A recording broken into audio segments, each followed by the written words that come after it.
샬롬, 벌써 7월의 중간에 왔습니다.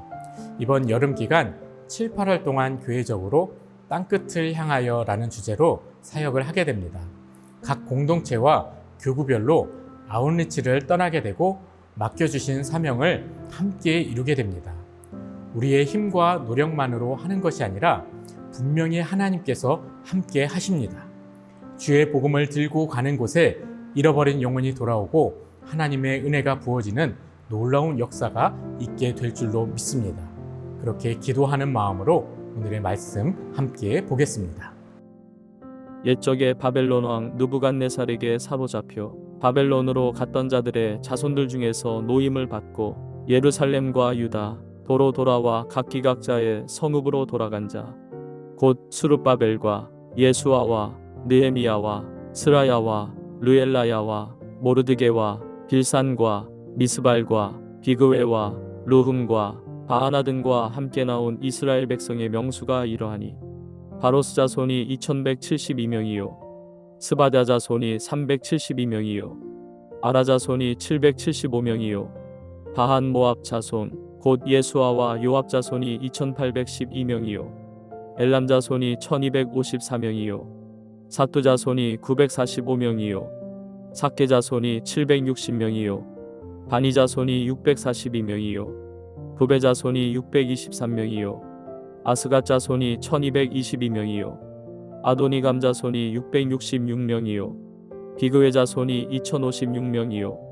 아딘 자손이 454명이요 아델 자손 곧 히스기야 자손이 98명이요 베세 자손이 323명이요 요라 자손이 112명이요 하숨 자손이 223명이요 깃발 자손이 95명이요 베들레헴 사람이 123명이요 느도바 사람이 56명이요 아나도 사람이 128명이요 아스마웨 자손이 42명이요 기랴다림과 그비라와 부에롯 자손이 743명이요 라마와 게바 자손이 621명이요 믹마스 사람이 122명이요 베델과 아이 사람이 223명이요 느보 자손이 52명이요 막비스 자손이 156명이요 다른 엘람 자손이 1254명이요 하림 자손이 320명이요 로드와 하딧과 오노 자손이 725명이요 여리고 자손이 345명이요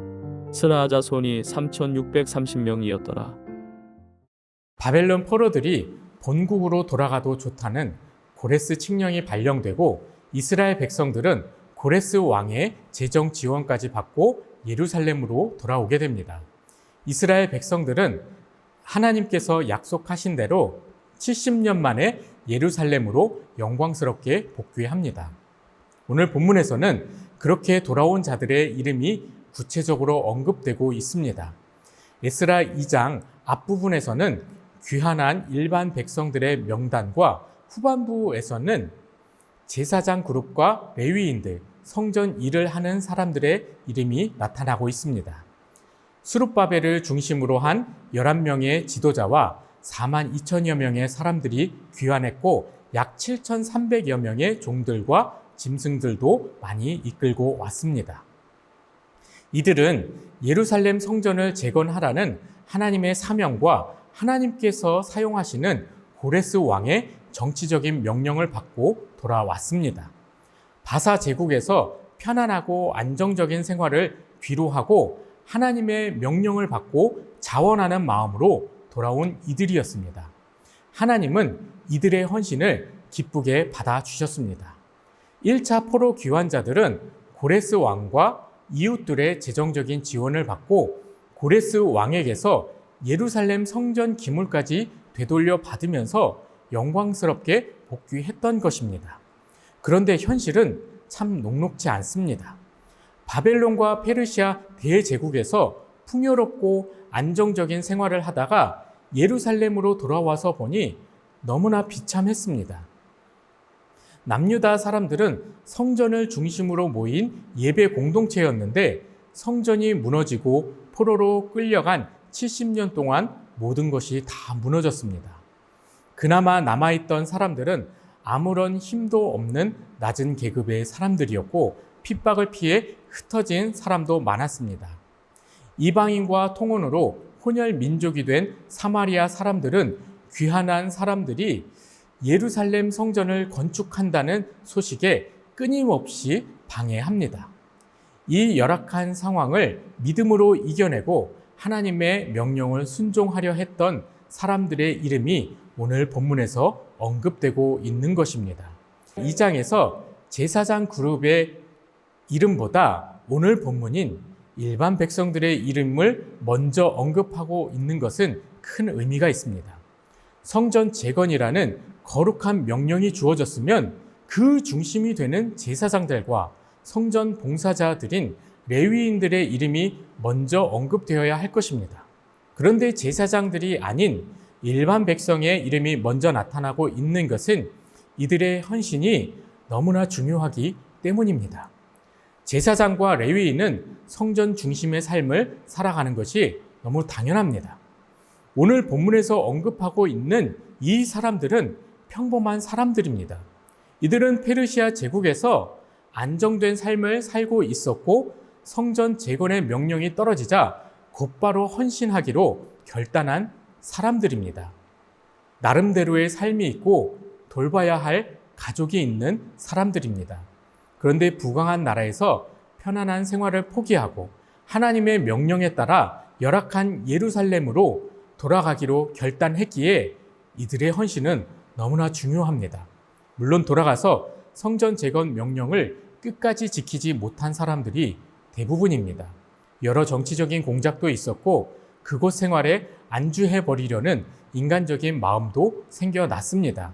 그래서 2차 포로 귀환 때는 1700여 명이라는 턱없이 적은 숫자의 사람들만 돌아왔지만 더 절망적인 상황인 3차 포로 귀환 때는 느헤미야와 함께 52일 만에 예루살렘 성벽을 재건하는 기적적인 일이 일어납니다.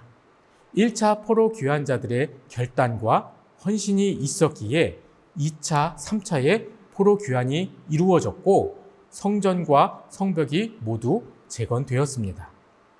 하나님은 이 4만 2천여 명의 귀환자들, 심지어 이름조차 언급되지 못하는 무명의 헌신자들이었지만 이들의 헌신을 시작으로 역사를 이루어 가셨습니다. 이스라엘 백성들의 계속되는 좌절과 체념 가운데서도 하나님은 여전히 일하고 계셨고 이들을 잊지 않으셨습니다. 오늘 본문에서는 이름도 발음하기 어려운 수많은 사람들이 나옵니다. 그리고 이름조차 언급되지 않는 더 많은 사람들이 있습니다. 그런데 하나님께서는 이름조차 없는 이들이나 제사장 그룹이나 똑같이 소중합니다. 왜냐하면 이들은 하나님의 명령에 즉각적으로 순종하고 헌신하기로 결단하고 일어났기 때문입니다. 하나님은 이렇게 헌신자들을 통해 일하십니다. 하나님의 계획은 참 놀랍고 알 수가 없습니다. 고레스 왕과 같이 지도자를 쓰시기도 하시고 4만 2천여 명의 무명의 헌신자들을 사용하기도 하십니다. 하나님은 그렇게 사람을 통해 일하십니다. 우리의 헌신이 참 보이지도 않을 정도로 보잘것없을 수도 있습니다. 아무런 능력이 없을 수도 있습니다. 그런데 헌신하기로 작정하고 일어날 때 하나님은 일하기 시작하십니다. 세상에서는 빛나지 않을지 몰라도 하나님은 하늘의 상급을 모두 쌓아두셨습니다. 하나님의 상급에 대한 거룩한 욕심을 품고 하나님께서 사용하시는 헌신자가 되시길 축복합니다. 그것이 우리 믿음의 삶의 우선순위가 되고 하나님의 기쁨이 되길 소망합니다. 오늘 이 하루도 우리의 삶에 역사하시는 하나님의 은혜를 기억하며 자원하는 마음으로 기쁘게 헌신하는 믿음의 하루 되시길 축복합니다. 기도하겠습니다. 사랑이 많으신 하나님 아버지, 오늘도 이 소중한 하루를 허락해 주시고 주님의 말씀에 따라 순종하며 살아갈 수 있게 해주시니 너무나도 감사드립니다. 우리 모두의 인생이, 우리 모든 그 삶의 과정들이 하나님께 순종하고 주님의 뜻을 따라야 합니다. 그런데 그러지 못할 때가 참 많이 있습니다. 우리의 믿음 없음을 주님 긍휼히 여겨주시옵시고 우리의 죄악된 삶을 용서하여 주셔서 하나님께서 원하시는 기쁨의 삶을 살아갈 수 있게 주님 축복하여 주시옵소서. 심지어 우리는 하나님의 일을 한다 하면서도 우리의 이름을 나타내려고 하려는 그런 교만이 나타날 때가 있습니다. 하나님, 이제는 그 교만에서 벗어나서 겸손함으로 하나님께 영광 올려드리며 나아가게 하여 주시옵시고 이 보이는 세상보다 보이지 않는 하나님 나라의 그 상급을 기대하며 살아갈 수 있게 주님 축복하여 주시옵소서. 그리고 하나님께서 그렇게 이끌어 주실 줄로 믿습니다. 우리의 이름이 드러나지 않더라도, 우리의 인생이 드러나지 않더라도 하나님께서는 우리의 믿음을 보시고 우리가 헌신할 때 역사하여 주시는 줄로 믿습니다. 하나님의 그 역사의 은혜 가운데에 우리가 동참할 수 있는 그 은혜를 또 누릴 수 있게 하여 주시옵시고 그 은혜를 통하여서 우리가 겸손함으로 주님 앞에 나아갈 때 세상 가운데에서 또 섬기고 헌신하며 또 승리하는 그러한 삶을 살아갈 수 있게 주님 축복하여 주시옵소서. 오늘 이 하루도 그렇게 겸손하게 순종하며 나아가게 하여 주시옵시고 오늘 만나는 이들에게도 또 하나님의 사랑을 나누고 섬기는 믿음의 하루 될 수 있게 주님 축복하여 주시옵소서. 이 모든 것 주님께 감사드리오며 예수님의 이름으로 기도합니다. 아멘.